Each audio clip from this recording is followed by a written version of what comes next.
I'm on my way. Hi, Dave. Okay, Bill. Hi.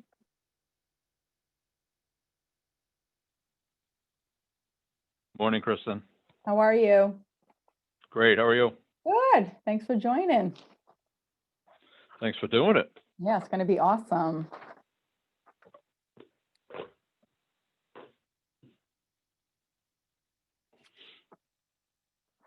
Bill, you're looking a little stiff today. Morning, guys. I'm all right. Morning. I'm stretched. Hey, Cheryl.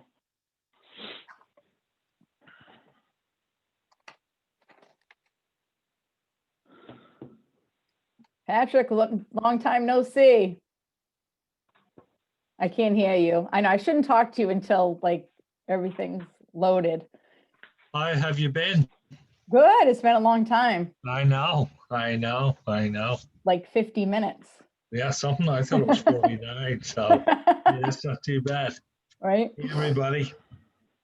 How are Morning. you? Morning.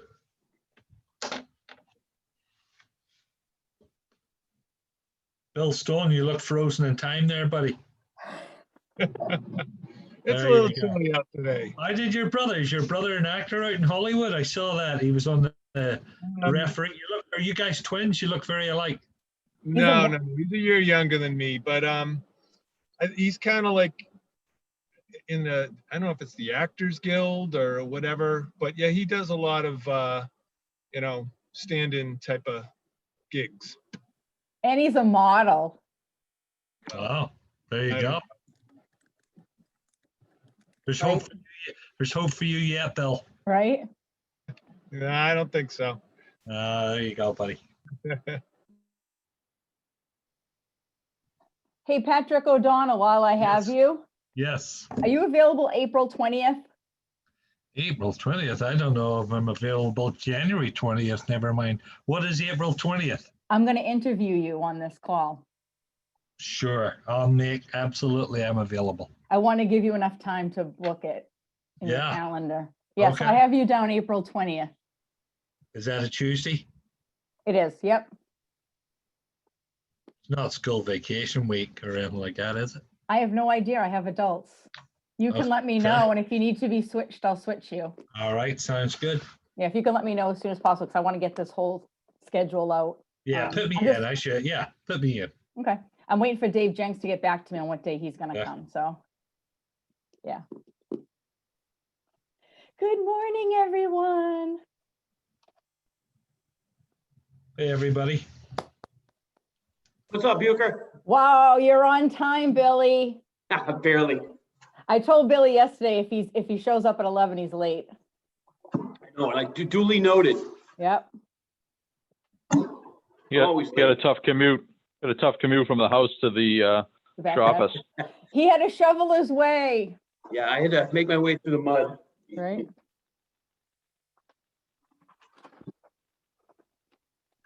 Did everybody read their pages? Yep. Yep. Yes, yesterday. Yep. That way I'm it's fresh waiting up for my here. book. It's okay.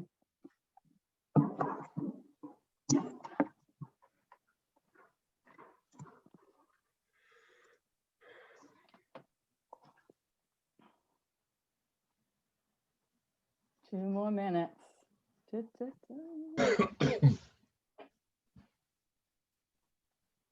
What's up there, Jack Parsons? Haven't talked to you in a dog's age. You're on mute. You scared him away, Yeah. Billy. How are you, handsome? I can't believe I've been here a year and a half, and this is the first time I've been in something with you. I know, besides the jail cell, right? Yeah, Good seeing you, my friend. Yep, you too. Where's Ben? Rehab. Somebody just popped into his office. I know he's trying to get on though. Yeah. Billy D, always with the quick comments.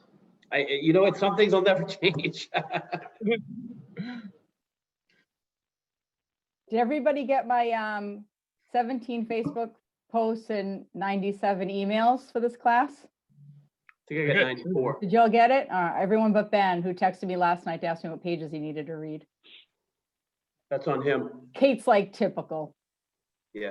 I'm like, really, Ben? You didn't see any of that? He was like, I just want to talk to you. I'm like, yeah, right. I'm in bed, dude. I'm in bed. All right, so 11 o'clock, we're going to start on time because we're setting by, there he is. There he is. There We're leading by example, right? Mm-hmm. Awesome. Okay. Thank you for joining us. I know there's going to be people hopping on as we go here, but that's all right. So this is the first class of our Wealth Building MREI book club series. This is the book you need to read. Okay. Highlight it. So the way that it's going to be set up moving forward is at the beginning, we're going to talk about like our ahas from what we read in the chapters prior to the class that we're on. And then we'll have a topic. So today's topic is, what are you reading? What podcasts are you listening to? Different types of passive income. If you want to share your income goals with me, I'll write everybody's, names down and what their income goal is, or investment property goals for this year. And anything else that we wanted to talk about was for today. Next week, we have a bonus class with Bill Detremont next Tuesday, which I'm so excited for. And so is he, right, Bill? Yeah, absolutely. Yeah. So he's going to talk about planning for retirement and how much money you need in order to plan for retirement. So he's going to break it all down for us. So that's going to be huge for you. Even if you guys are like 20 years old to 30 years old, trust me, you're going to be retirement age fast. Right, Billy? I got there quicker than I want. Yeah, like yesterday we were like, we're fine. Today we're like, oh my God. So, keep that in mind. So hopefully you'll join us next week. So we have 3 classes this month. And then 2 weeks from then, we're going to read 2 more chapters of the book. And then I'm going to be interviewing Steve Zabosky, who has a lot of investment properties, right? He's our broker. So you'll definitely get a lot of knowledge from that. If at any time there's certain questions you'd like me to ask when we're interviewing the different agents who are investors, send me an email. And if I don't already have it on my list, that question, I will add it. Okay. Awesome. We're good. Okay. You don't have to have you on mute. You can talk. All right. Ahas from the first 2 chapters. The first 2 chapters were the intro and focus. Don't miss a great opportunity. Don't miss a great opportunity. Yep. Yeah. So Gary Keller was talking about the $100,000 mistake he made, right? Yeah. About buying a condo in Florida. Everybody read that? Yep. Right. And he didn't, and he waited and he thought about it too long and it was already sold. So be ready for an opportunity, meaning be pre-approved, know what you need, know what you want in a property, right? So that when it does come up, you can act. What else? Money lives on the other side of fear. Yes, it does. A lot of us are worried about, the money aspect of it and that, oh, it's too risky, but that's where the reward is, right? Awesome. Yeah. What else? I think just acting quickly when you do have a good opportunity and not overthinking it and second guessing yourself, because somebody else is going to be a lot faster than you and, a lot more bold. So I think that's something that, I've kind of learned the hard way too. So. Yep. And doesn't that come back to like preparing and knowing the numbers of what you need, like how much money you would need to put down based on what the cost of the property is, and then do you have it in the bank, right? Well, I think too, it's also like, I think sometimes you get worried about having like this ultimate deal, like you're going to make the top dollar and you worry about like, $5,000 or $10,000 swing when sometimes that's really irrelevant, and just like over second guessing it. Awesome. What else? Having a good team in place. Yes. He leaned on it heavily, saying that that's probably the most important thing, is to set the team up ahead of time. I know that, I own a couple properties out of state, and the team I have down there is just amazing from top to bottom. They take care of everything and just makes everything so much easier. So it makes me want to buy more in that area just because the team's already set up and ready to go. And we're going to be interviewing Ben on April 6th. So if you want to hear more about that. Okay, what else? I got think about how you think. So how you think about money, how you think about investments, how you think about fear. Just think about how you think and, you know, the possibilities that are out there and the opportunity. And, you know, money represents one tangible form of opportunity. So you have to be ready for the opportunity, and when it comes, you know, jump on it. Yeah, he said how you think matters. It matters a lot. Yep. What else? Just ask everybody, do you know of any good deals? And bold, and everyone you meet, all your family members, just keep asking. It's just like, who do you know who wants to buy or sell or invest in real estate in the next 30 to 60 days, right? Tassi, it's funny that you said that, because a realtor who I know is not in our company texted me about an hour ago saying he's looking for a primary residence, and he was starting with realtors. So he's doing that for a primary residency. You know, God love him. I got a bunch of takeaways. One of the things I took away was anyone can do it, not everyone will.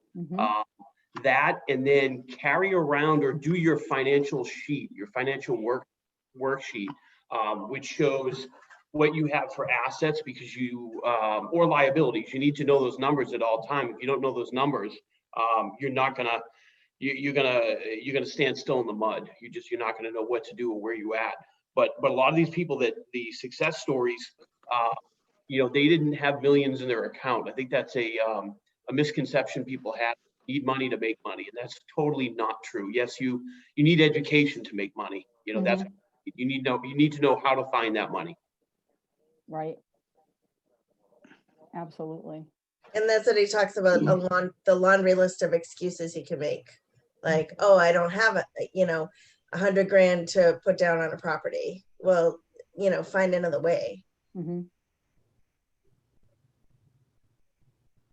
I have one. I have actually two. The first one is true financial wealth is possible for you no matter where you are in life. And most big things start small. So those are huge, especially because, you know, I started late in life with the real estate. So that's a big fear in my head. So that no matter where you're at in life, just do it. I got one here. I need to think like an investor and then act like one. You do have. Exactly. I think you need to understand the why won't you do it. And I think that one of the things related to that is we're attracted to the urgent, and we live in the sense of urgency. So building wealth is not urgent, but it's critically important. So you've got to act on it. It's not going to act on you. And it's a not get rich quick thing, right? Because in the book, they said there are no express elevators to the top in financial wealth building, just a long flight of steps. So you're not going to get rich like in 2 days. It takes time. I was wondering too, if listening to like the first part of this book made people feel like this was really attainable, like that they're going to take action, or did it just make you think, well, that's a nice idea that I should learn more about? I mean, for me, it definitely made me want to go out and you know, start looking for something. I just was curious if people felt the same, or if they felt still like just getting to know this idea. I know I felt the same as you, Kate. Got a fire under my butt, and definitely motivated me. You? Oh yeah, absolutely. There's other people that have been there long before us, so you can learn from their mistakes too. And besides what you're going to learn on your own, and the more mistakes you're going to make, that means you're trying, hopefully the harder to do it smartly, not just to keep tripping over your own feet, but expect a setback, but that can jolt you forward just as much as it holds you up for a little bit. It can get you to the next phase. So a lot of people have been there and they've done it. There's plenty of books on it, but you don't always want to follow those get rich schemes, as Kristin said. So just learn from what you've done. Other people have been there before you. I'll touch on what Kate said real quick. One of the things that I pulled out of it was think, plan, and produce. Well, you can't just get stuck in the first two. You have to end up producing. Otherwise, this is just a learning exercise. So you're really going to act. Yep. Absolutely. And back to what Steve said, you have to learn about it first. Be learning based, learn everything that you can and learn from others.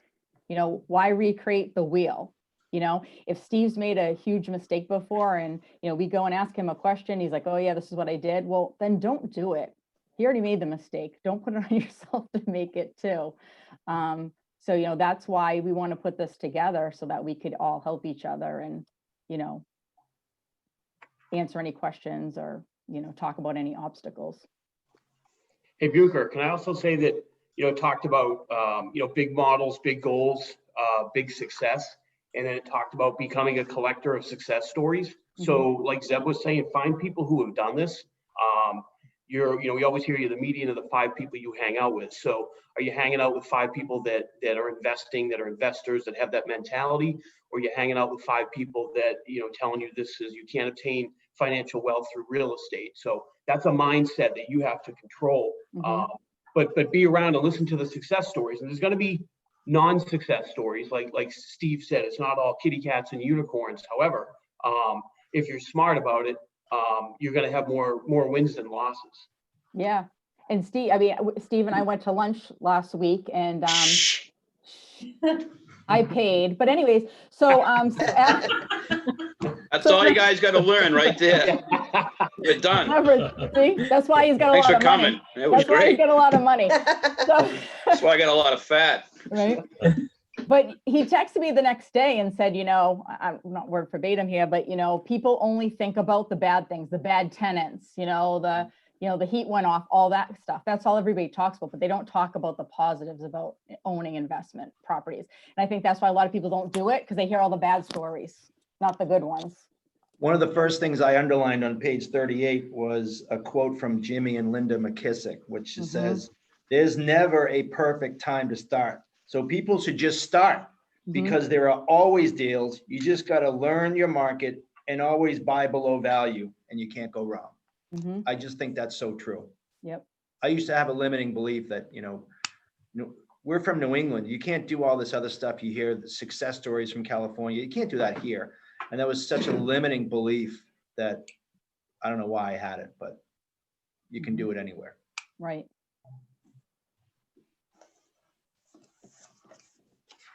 What else did you get out of it? If you're in real estate and you're an agent, that the only thing you can do wrong is not own real estate. You talked about wealth and wealth building, and it takes some time. But if you own real estate, you can talk to other investors on their level, and they're going to want to talk to you because they're investors. They want their next deal. They're going to want to know what you're talking about. So that means at some point you might find something and say, well, I can't purchase this right now, or I just bought another property. I have to make sure that I'm comfortable, and depending how many properties I want to buy and the risk I want to take, then you can call up an investor who then you can make a commission. So maybe you won't make or buy that property, but you can make some money just as an agent at the same time. So it fills in a full gap here. It's full circle when you own real estate. There's so much more that comes out of it. You learn how to own it, how to take care of it, what the cost might be to repair. Then if you learn that, you might be able to buy a piece of land and gain equity just by building a property on it. And all of a sudden, you can get your 25 to 30% back within a year from the bank if you refinance it. And at that point, it's not all your money into the purchase anymore. You put it back in your pocket again. So There's a ton of ways to make money when you own real estate. Huge. People that have kids going to college. And then you can 1031. I'm probably getting too far ahead because I like real estate, but once you start to see all these, the government's got it set up that they want you to own real estate. Yeah. And hopefully it stays that way, but it's set up that they want you to own real estate. That's one of the biggest pieces of the American dream. Well, more millionaires are made by owning real estate because the values go up. They come down a little bit. You could have a house, I've seen guys that let their apartments, their buildings fall to crap over 20 years and they made money, they depreciated, and they sold it for what they paid for it, and it was junk. Billy, on that, Billy, oh, someone talking, sorry. No, I was talking, one thing he said, they said it struck a chord with me was, people can get rich like working, but people get wealthy investing. And I was talking to an investor friend of mine a while ago who's also a real estate agent. And if you look at the percentage of people that become millionaires from selling real estate compared to the percentage of people that become wealthy owning it, it's astronomical. It's absolutely astronomical. So I've never really thought about it that way. Well, and the day you take your last floor sign off the property when you want to retire and you're not selling anymore, that's it. You're not making any more money. I mean, let that sink in. So then what do you do? Right? I mean, seriously, we're not at that point right now because we're in it. But at some point, you're not going to want to do it. You're going to have your last sale in real estate at some point. And then what? Like Ben said, if you own the real estate and passive income's coming into you every month, there you go.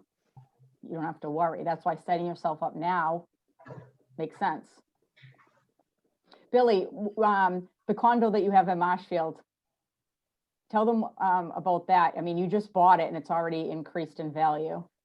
Yeah, beginning of COVID, we got the accepted offer about a week before everything shut down. And then all of a sudden it was time to call purchase and sale. And I freaked out. Like, I'll be honest. I was like, wow, because we didn't know what was going on at the beginning of COVID.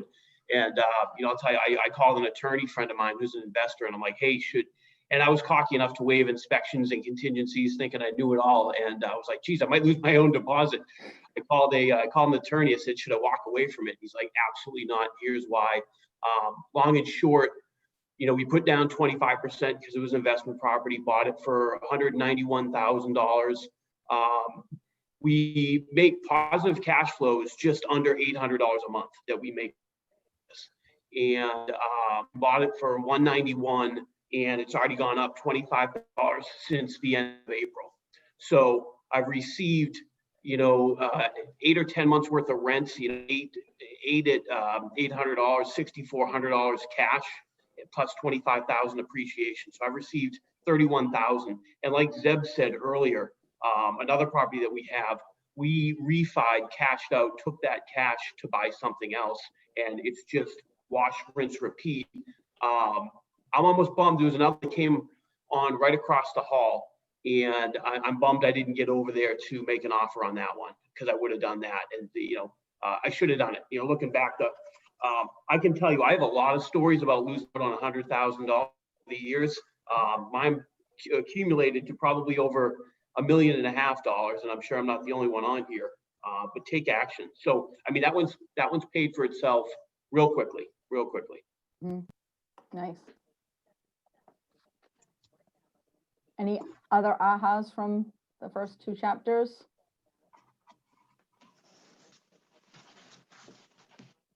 All right, awesome.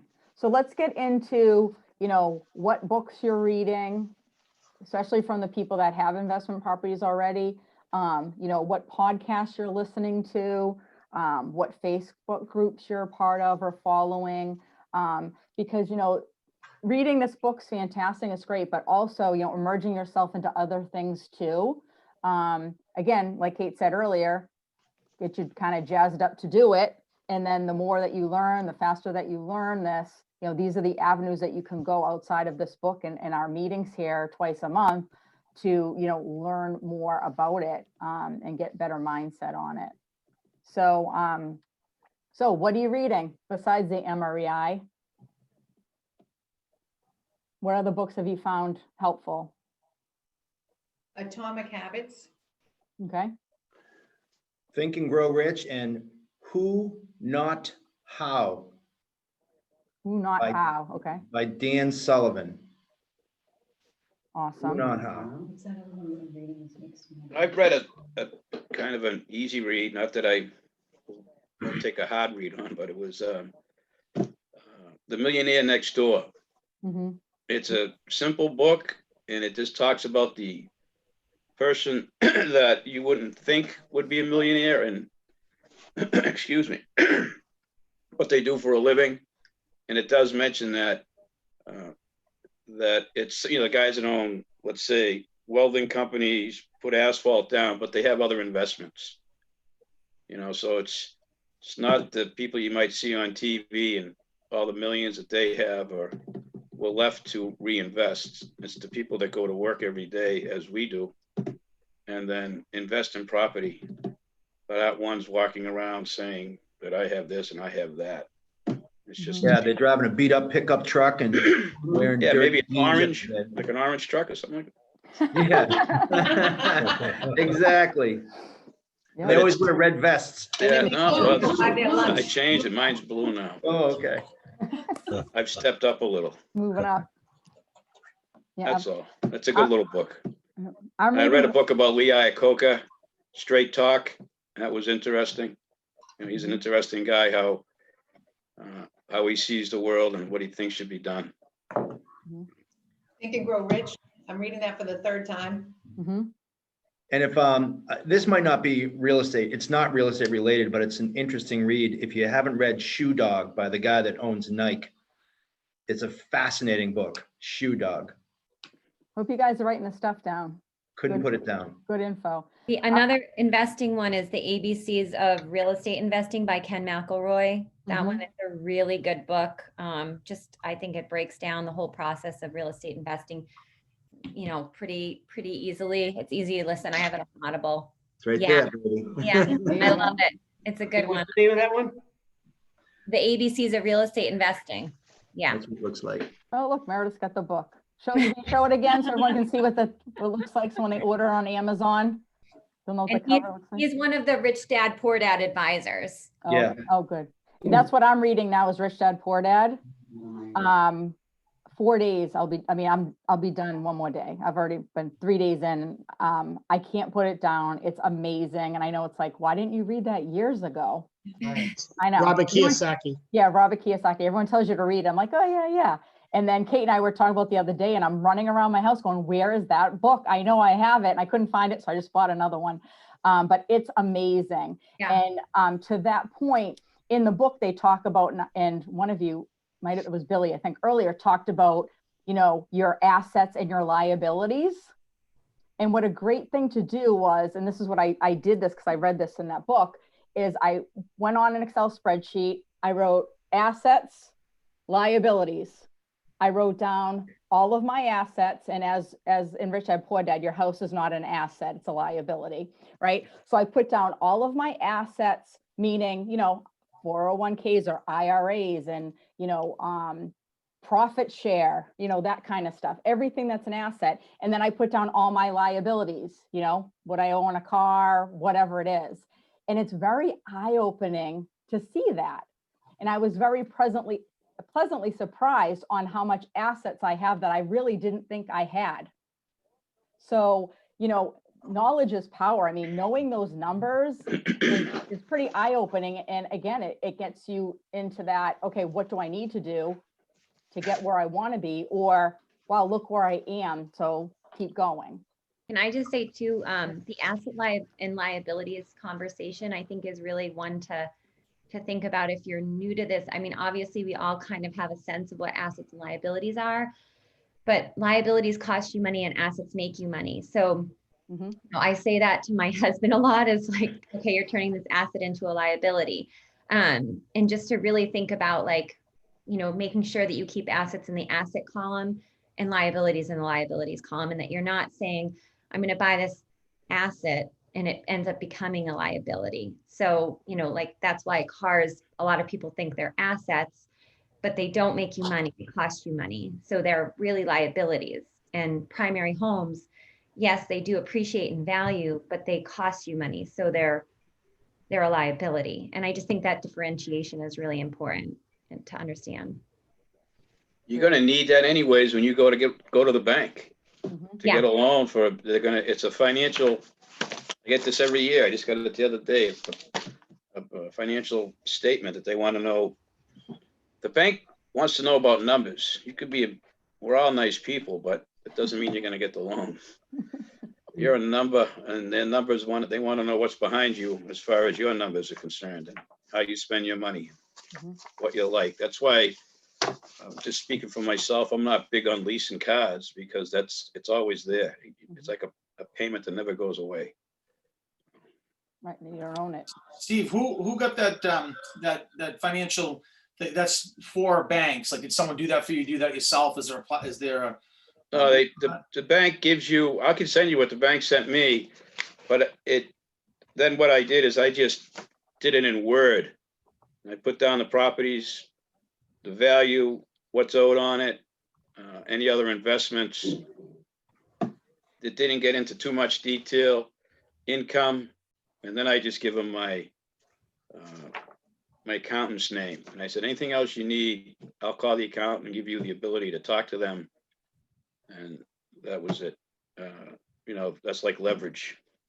Let them talk to the accountant, because the accountant can only say what he or she has in front of her, and they can give it to them. Last couple of years' taxes. If you give them the taxes every year and do one of these at the beginning of the year, it's pretty much done. And other than that, if you're buying property, you just add to it. You just add a little bit every year to whatever it is that financial statement might be. I work with Socio Bank if somebody needs to talk to somebody there. And two, if you're just starting out or want to be more aware of your finances, I mean, Dave Ramsey has great books. He's got a great class called Financial Freedom. Danielle Vanu taught that. It was awesome. And she wasn't able to come on today, but she'll be on for future calls. But it's good information. It really keeps your mind focused on, you know, what's important and what you should be spending money on and what you shouldn't be, you know, doing a budget, etc. So just to touch on what Zeb said, I was in the office 2 days ago, and we have a live MREA agent right under our noses here in Quincy called Danny Zhang, and pulled up in his brand new Porsche. He's got a new baby. He's got a big happy smile. And we got into a deep conversation, but the big thing he said was, you want to get into a relationship with the bank. Banks lend on relationships and numbers, but you know, especially in the beginning, you need to have somebody that believes in you. He went commercial with all his stuff, but I just think that speaks across the board for all of us. If you're going to continue or just start, you want to get into a good relationship. Find a bank that believes in you, and That means a small bank. that means a small local bank, probably. Yeah. Hey, Rick, can I jump on that? When we, Please, yeah. in between you and Zeb, that's fabulous. You know, when we bought our primary residence, I went against everybody that had ever referred me business and went with a small local bank. It was Randolph Savings at the time. And then I had built a rapport with them where on portfolio financing, they referred to it as common sense lending. Wow. You know, and they would look at, and I love it. And I can tell you, they've gotten every loan from me since. And there's not, when I call them and say, hey, can you get me a pre-approval for X? They're like, yep, we don't have to run anything. We know your assets the same. And they always say common sense lending. Hey, your credit score is this, your assets are this. They just come back and say, well, you know, do you want X amount or Y amount? You know, and it is all about relationship and you know, definitely build those up with the smaller banks because they have the ability or inability to lend you money. Great advice. Yeah, not to take over, but when you keep an eye on what you use for your write-offs too, because if you want to write everything off, so it looks like you're not making any money, then they're going to look at you like you're not making any money. So if you're trying to not pay a lot of money in taxes, but you want to invest at the same time and get a big loan, you're going to have to swallow that pill and pay the taxes. After that, then you get the loans, and then it will kind of take care of itself. You might be able to write off a little more than maybe you did previously. So just keep an eye on what you're write-offs are. Hey, Buker, can I mention 2 more books? Yes, please. Yeah, 2 more books. Nobody mentioned Cash Flow Quadrant. It's another Robert Kiyosaki. That's with the Rich Dad, Poor Dad series. And then one we just started reading is How to Be a Badass at Making Money.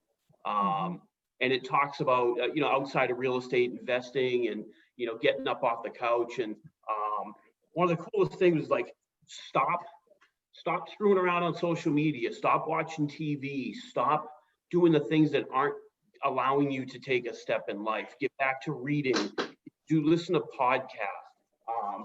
If you sit there and zone out to a TV or Facebook on your foolish device, I can guarantee it's not really making you any money investor-wise.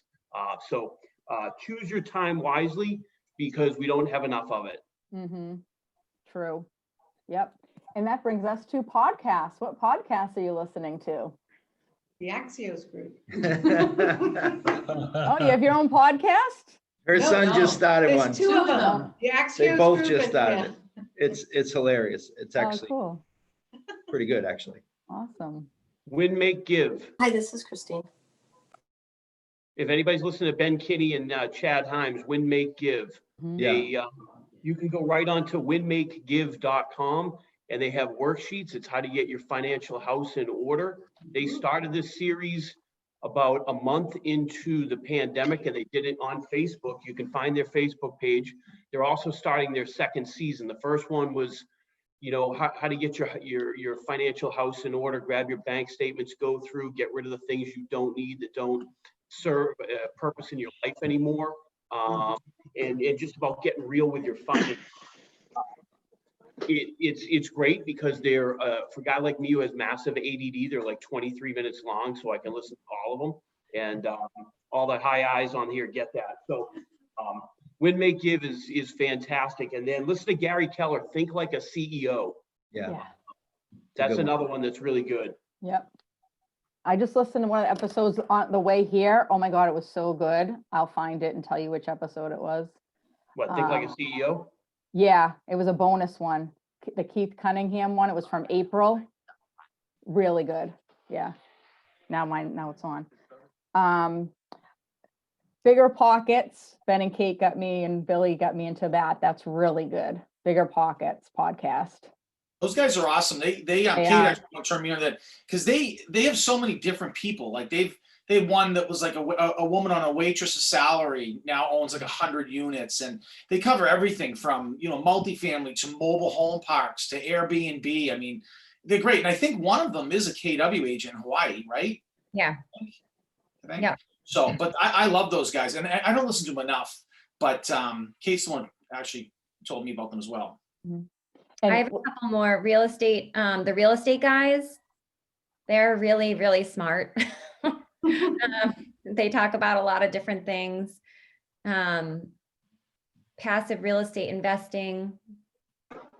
The Real Wealth Show with Kathy Fettke and Cash Flow Ninjas. Cash Flow Ninja is not just about, it's not just Karate. about, what's that? Karate. It's not just about karate. It's definitely not about karate. But it does have a lot of other passive investment type advice. So it's not just, it's about, a lot of different topics. You can pick and choose, one of them is like how to raise entrepreneurial kids. I mean, they have a lot of stuff on there too. Awesome. And Ben, you reminded me of Bigger Pockets. They interviewed David Osborne, Althea Osborne's son, who wrote Wealth Can't Wait. That's a good book too. Wealth Can't Wait. Yeah, and just to talk about Kate's point with the real estate guys, the good thing about those two guys is one of the guys in that show is like an economist. I mean, he gets money at a high level. Podcast to real estate guys. GUYZ, I think. But he's just good because like a lot of like myself, I don't really pay attention to details very good.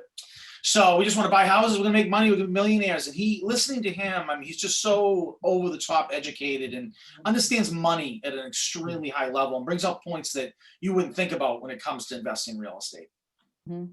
That's awesome. And they're totally dorks, but I love it. Like they have like a Jeopardy section on it. Hilarious. But they're so smart. It's like ridiculous. Good info. What else? Ben, what was that called again? The real estate guys. But I think it is spelled Guyz, right, Kate? No. No, sorry, wrong about that. Wrong Nope. guys. Definitely not. Yeah. Rich Dad podcast. That's a good one. John Maxwell's podcasts. Dave Ramsey's podcasts.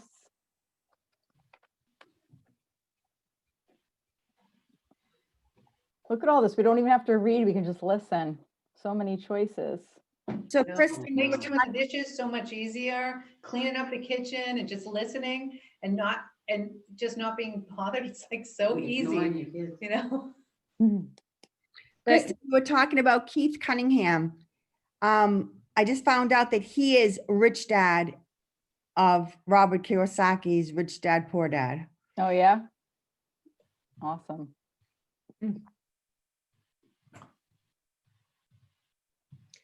So you want to listen to that then, right? For bigger deals in syndication, the Cardone Zone is one. I can't listen to that guy anymore. I think Ben would agree. But he does talk about like really big opportunities and big deals. But he definitely thinks he's pretty awesome. So just get ready for that. He is awesome.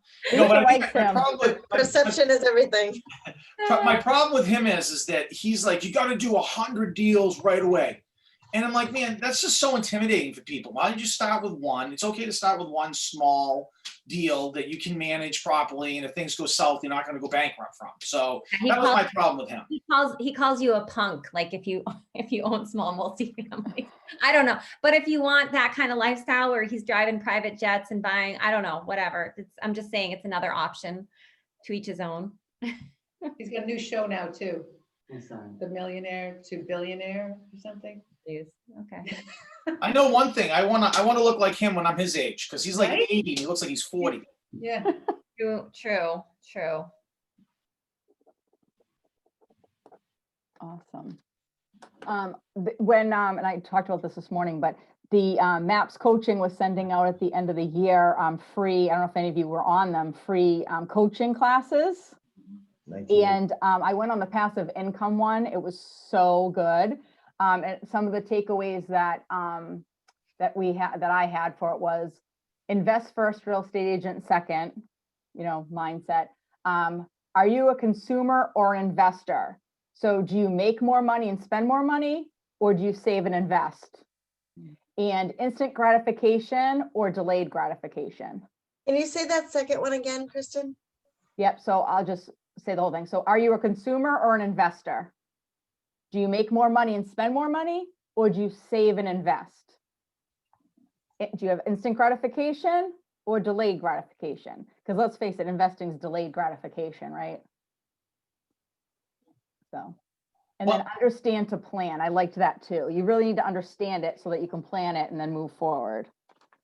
One thing, Kristin, that I got from the Bigger Pockets I'd like to share with you guys, and I share this with my son Jake, who's 19, aspiring to be a real estate investor. He's like, Dad, I got no money.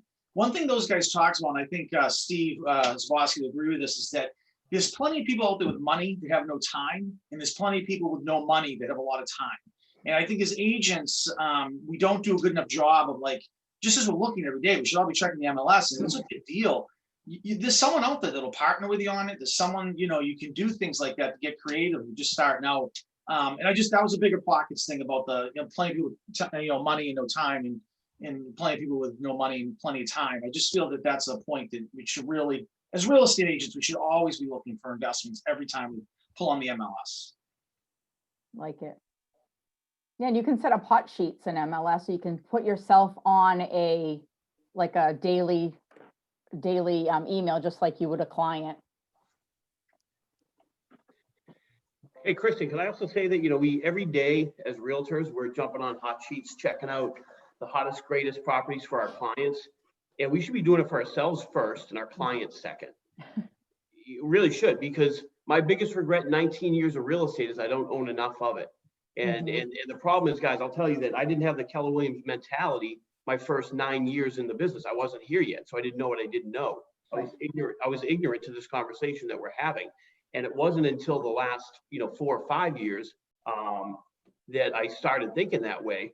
And you start think about, for those who've been in real estate a long time, think about how many people you've made millionaires. Have you made yourself one? And that's a hard fact to deal with. Kristin, you talk about delayed gratification. This is a great one. I bought a really, really crappy, my first property was really crappy and I still own it. And I've been dying to sell the thing for many, many years. Well, guess what? We're in a pandemic and there's no better time. And delayed gratification is, I'm doing a 1031 exchange from a condo in Worcester to a vacation home in Myrtle Beach. Like there's delayed gratification. I'm gonna trade in this not so great property, but it hasn't lost me money. But after 15 years, we're finally delayed gratification. So I'm going to take that and start the whole Airbnb process and see what happens with that. Right. That's great. Does anybody use a 1% rule on investing? Have you heard of the 1%? My brother does. Try to. It's not My easy son enough. doesn't. It seems like it simplifies it, although I couldn't explain it. But it seems like you can get a quick, kind of break it down. And he bought a 3-family almost a year ago, and he's ready to buy another one, and he has a full-time job. So, I thought I thought he'd be afraid. He's so excited to buy another one. He's like, I'm ready. And my daughter's like, I'm ready for a 2-family. So I'm like, okay, so we're on. I just tell them, always start with 2 doors. Don't ever buy just a single family. The best thing to do is buy at least, more than 1 door. That's what I tell our young clients too. Yep. Who can expand on the 1% rule? I can talk about it. It just means that you purchase a property and you want to have 1% of the property's value that you purchase it for be equating to what you get in rent. So if you buy something for $300,000, this is why it's difficult in Massachusetts, you want to have $3,000 a month coming in as a rental income, ideally. That's like a perfect number. Like I said, it's a little hard to do. So, you want to do as close to 1% as you can. Even if you're getting 0.8, you should be okay. But the goal is that if you buy something for $450, say you buy a 2-family for $450, you want to take in $4,500 a month in rental income. That's before your expenses. Yeah, that's just the total, total rental income. That's why Ben and I own property out of state for that reason, because we were able to buy properties for like $150,000 and get $1,500 a month in rent. So we were able to meet that 1% rule a lot easier than here. Is that 1% net or gross? Gross. Yeah. I mean, that's what they say nationally. Again, you have to think about where we're coming from and the feasibility, but if that's a rule that you go by, you just have to set up your own criteria too. There's a lot of different ways to look at the process, but that 1% rule is something that if you listen to the podcast, they're going to talk a lot about.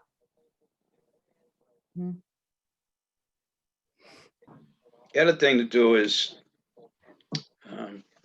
part of investment is take it to the next step. If you know what the zoning is on different towns, you'll have a better idea of not just, we keep talking about a building that's already up, but what some of the zoning is.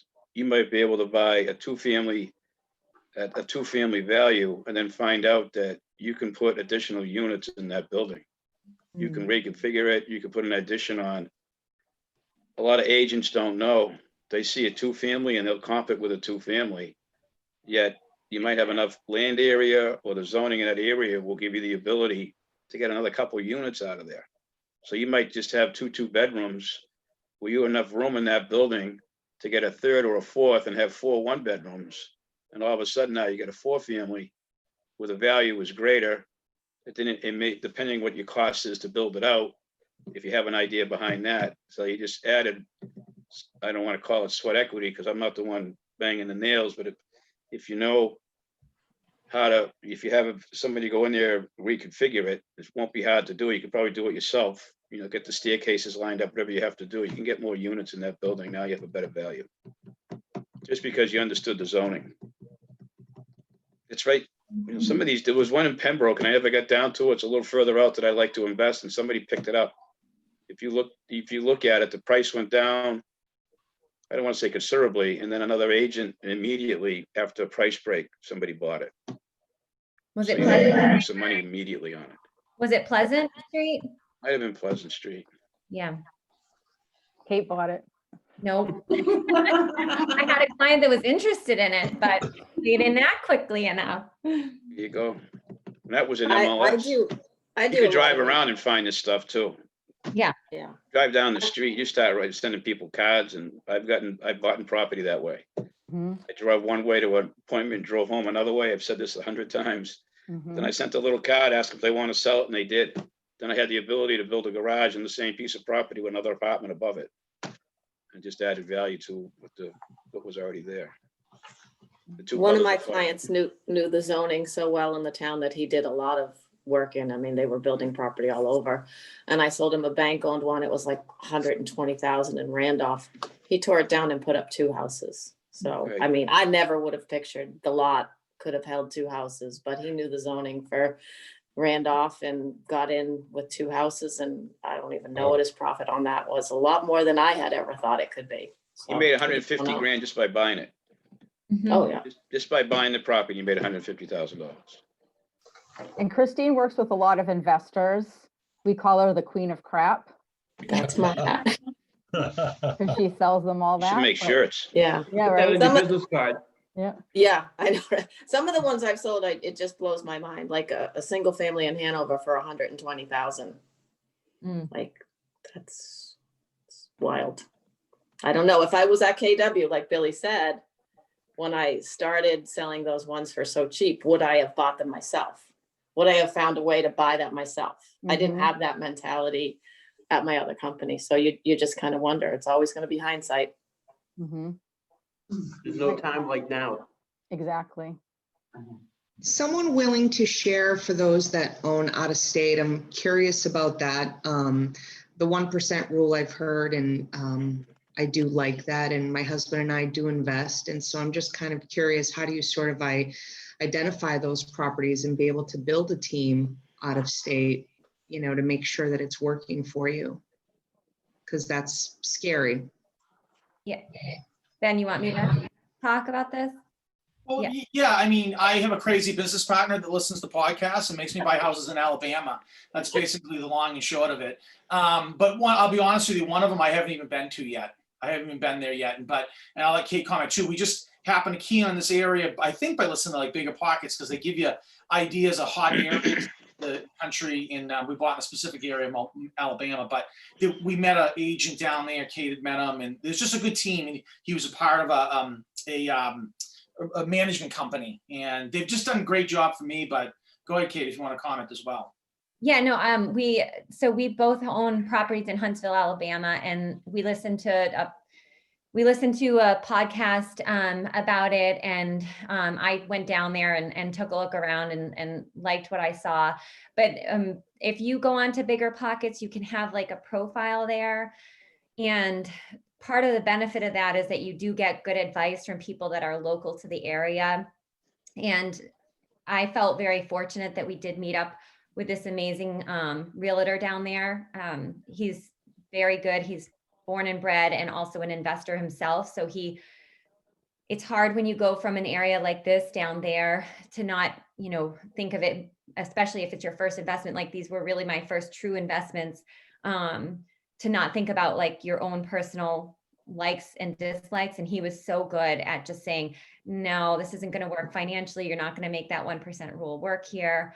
And then he had a management company that he worked for that has totally managed the process. And all I do is just wait for the check to appear in my account every 15th of the month. So it's really been a great, I made a mistake. I have 3 properties there. One of them is a mistake property, which I wish I could sell. But it's okay because I bought 3 and I've never not been cash flow positive, despite the fact that I bought a foreclosure out of state. I've never seen any of my properties. And it's just kind of been a little bit of a nightmare, Wow. but the thing is that they're still all cash flow positive. And I was just able to refinance 2 of them. And I used to be at a 5.5% interest rate because that's, if you own investment properties, you don't get the perfect rates. And so I was able to refinance back down to like a 3%. So they're just really good properties. One more thing I want to add too. I just got to leave. I'm working with a guy called me 3 or 4 weeks ago out of Chicago, and he's bought properties sight unseen in every state in the country. And he bought a place in Pembroke, and I think he made a little mistake with this one, but we're going to get it on the market. It's not in very great shape, but anyways, listening to a guy like that, I talked to him quite a while, and I think we got to look bigger. I feel that way, anyways. I think that we're in a time now where you can look in other parts of the country and get this stuff done. And he's been very profitable. And just for an example, he brought one thing up. He's like, Las Vegas is really down right now, and he's like, I've always invested in Las Vegas in a down period. And came back. It always comes back. He goes, it just always does. There's always money there. But once it goes down because of something like a pandemic, it'll always come back. And again, that's just one point of what he was saying. But I found the guy interesting that he does flips all over the country, sight unseen, and buys them off these auction houses. So, and again, maybe Steve can comment on this because he's really into the Massachusetts and South Shore and Boston area real estate. But I do think it seems like it's high. I mean, it's hard to get down payment money, and it seems like it's high. So other areas might have other opportunities. Awesome. Thanks, guys. Just one last thing, are your investments, are they multifamilies? Are they single family homes? Are they condos? All single families.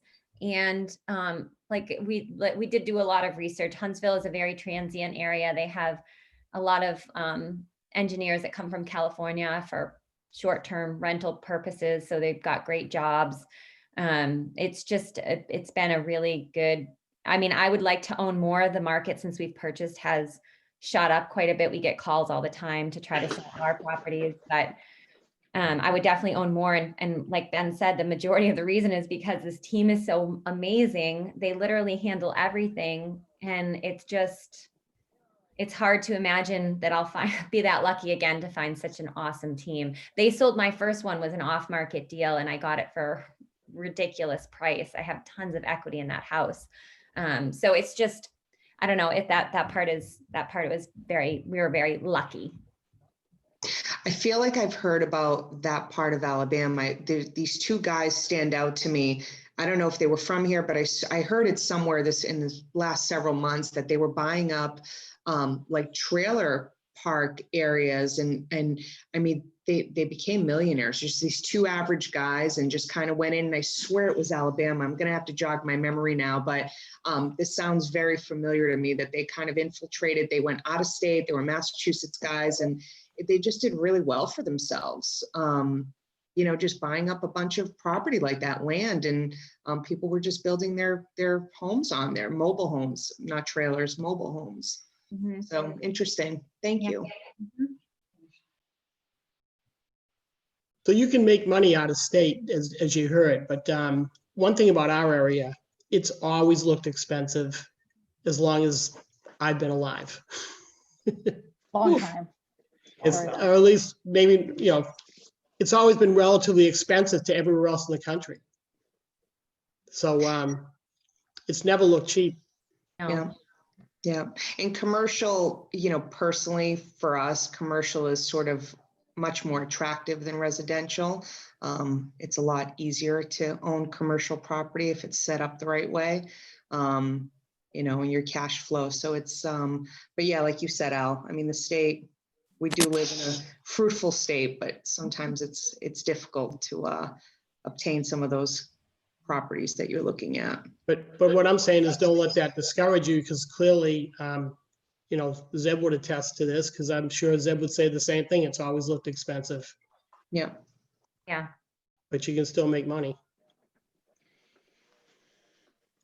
One thing about my thought process has been lately is with all the shift in, because of everything's going on, people do see me moving out of the city. I have a house down the Cape, a second home down there, and it's been amazing talking to the agents down there, how many people are coming out of New York City, and I just think there's going to be a big, there is beginning to be a big switch to people living on the coast and living in fun places. So I think there's definitely opportunities in different areas. I've sold a couple houses down in places like Wareham lately.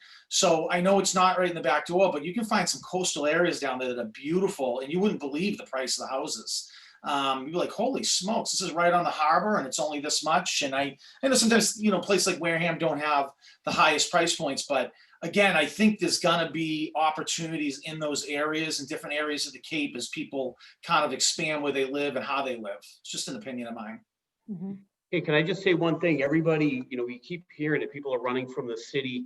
And if you have a single family home up there, you're fine. If you have a condo, it's hard to sell. To me, that would say that there's going to be some opportunity to buy a condo in the city because you know, COVID's going to go on for so long, but I don't ever see the city just, you know, people abandoning it. I know the city of Brighton right now has, you know, like 150 condos on the market. I mean, there's opportunities. There's a lot of sellers that are selling for a reason. Just my opinion. But once, you know, these colleges all go back full time, which it will happen, you know, I definitely, you know, see some opportunity there. And then something that Ben and Kate didn't touch upon for Eleni is the eviction process down in Alabama is nothing like it is in Massachusetts. You don't pay down there, you're gone. And I've had this conversation with Ben and Kate before, and so they don't have to deal with that BS of, you know, having to get on a plane to go to court to evict. It's not the same tenant-friendly state that Massachusetts is. So it's something to think about. Yeah, and that's why we lean more towards commercial, because commercial is, you're out. You know, it's not the same as having a tenant, which is why I also sold an investment property that I had a couple of years ago because, and I'm so grateful that I did because of COVID. And you know, it's great. It benefits, you know, it's nice that it benefits the people that it needs to benefit, but it is very difficult to be a landlord of residential property in Massachusetts when things go wrong.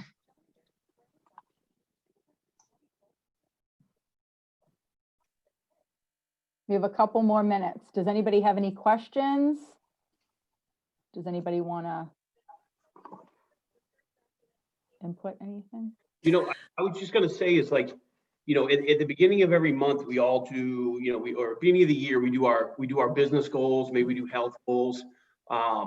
You know, why is it that we don't do our financial goals? I chose not to do business goals this year, and I did just financial goals, like how am I going to grow financially, my growth plan for 2021. And with that said, that's your macro, and then you need to break it down micro for like a 411. What actions you're going to take weekly that are going to compound into that monthly plan that's going to lead you to your yearly goal. You should be spending, you know, an hour a day, you know, on yourself, whether it's going through this list of books and podcasts, and like Zeb said, you know, drive to and from your appointments different ways, looking at those are where you find some great deals. You look at these old, you know, shit boxes, so to speak, on the side of the road. You know, stop over, get the address, send them a letter. You don't know, that could be an out-of-state seller's child that just wants to get rid of that property. They don't want it. That's a liability for them because they're afraid for insurance liability and tax liability. But you should make it a daily action. If you're serious about this, every single day you should be doing something about it. Agree. And, you know, for those of you who, I mean, there's a reason why people want to buy investment properties, right? Why, Billy? Because you can make money. Right. Passive income, right? Yeah. Okay. So what's another opportunity for you to start right away now without buying an investment property where you can get passive income? Profit share. Profit share. Yeah. I mean, guys, this is free money, you know, and, you know, like Billy said, like Christine Blazo said, agents aren't having these conversations in other companies. And I'm sure that most of us on this call, me included, have all said at one point, oh, I wish I came to Keller Williams sooner. I mean, I don't know anyone that hasn't said that to me, to be honest. So help somebody out. You know, just because they're a different company, help them find us and help them build their wealth, you know, and in turn, you know, you can receive passive income from it. And it's not going to cost you any money. It's just a phone call and a referral to your team leader. And whether it's in Braintree in Norwell or anywhere in the country, you know, whoever Kristin, you know. Yeah. With that, I mean, I will say, and Al knows this, and I absolutely bought a condo in Brighton from my profit share. And you know, about 80% of the money that we purchased it, and that property in a couple of years is almost triple what I paid for it. And it's still cash flow, not quite 1%, but like Kate said, maybe like 0.08.